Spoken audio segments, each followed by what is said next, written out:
Pocketnow's iPhone 6 review is up, which means now it's time for comparisons.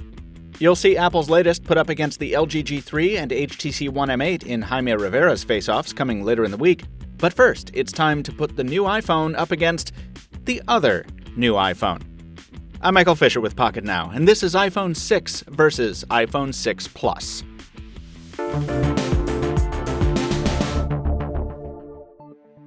Look at the hardware of the iPhone 6. Now, look at the iPhone 6 Plus. You've heard it said before, and you're about to hear it again.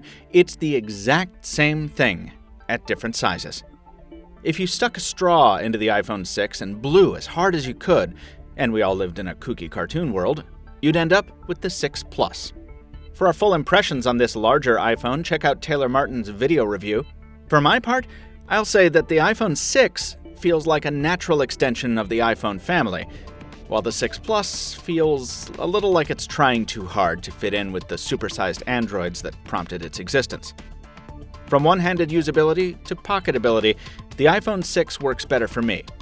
But those for whom two-handed smartphone use isn't a problem have other factors to consider.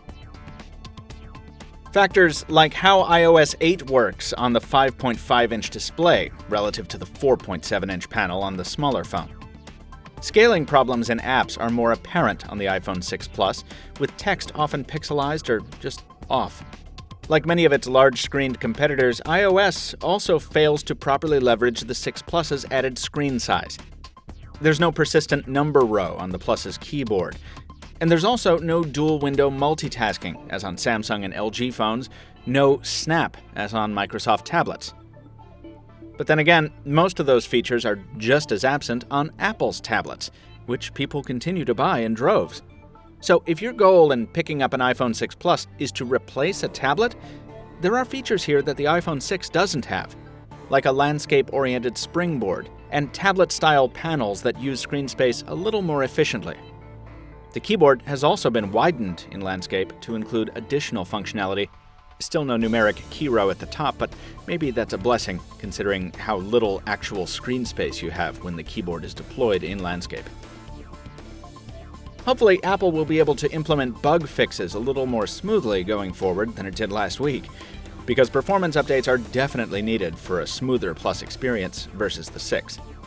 Some third-party apps take longer to load or to restore from dormant mode on the Plus, and others are just plain broken. So why do you get an iPhone 6 Plus instead of the 6? Two reasons: screen size and battery life.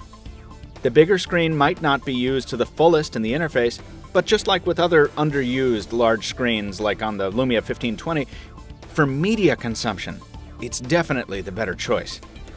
It's a higher resolution panel, despite being almost a full inch larger on the diagonal. The bigger battery on the iPhone 6 Plus also makes a massive difference, nearly doubling the iPhone 6's already respectable 10 to 16 hour endurance in moderate to heavy use that we found in our test period. What about the cameras? Well, the specs on the shooters are much the same. Each has an 8-megapixel sensor with an f2.2 aperture and a 5-element lens. Even the sapphire crystal protective covers are the same. The only technical difference is that the Plus features optical image stabilization, hardware that allows the camera lens to float within its frame somewhat. The 6 doesn't. Does it pay off? Well, if it does, I don't see it. It's important to remember that the iPhone 6 already has some of the best digital stabilization we've seen, so hand tremble is already taken care of. You may be able to see the OIS in action on more violent rides like a speedboat or on a train, but we weren't able to test that in side-by-side fashion. The other area where OIS is theoretically helpful is in low-light situations where a more stable shooting platform can leave the shutter open for longer to capture more light without motion blur. But we didn't see much difference here either. That's not to say there is no benefit. Again, see our full review of each phone and our camera tests at Pocketnow for more samples. But from where I'm sitting, it's doubtful the average person could tell much of a difference here. If you're a fan of consistency, you've got to admire the job Apple's done in unifying the iPhone experience across these form factors. The Plus is, for now, the model with more growing pains on the software side, the model that's clumsier to use with one hand, the model that's $100 more expensive at every price point. but it's also the one with the slightly better camera and vastly superior battery life. It's the one to buy if you're in need of a larger format screen, or you're looking to avoid getting a separate tablet to complement your phone.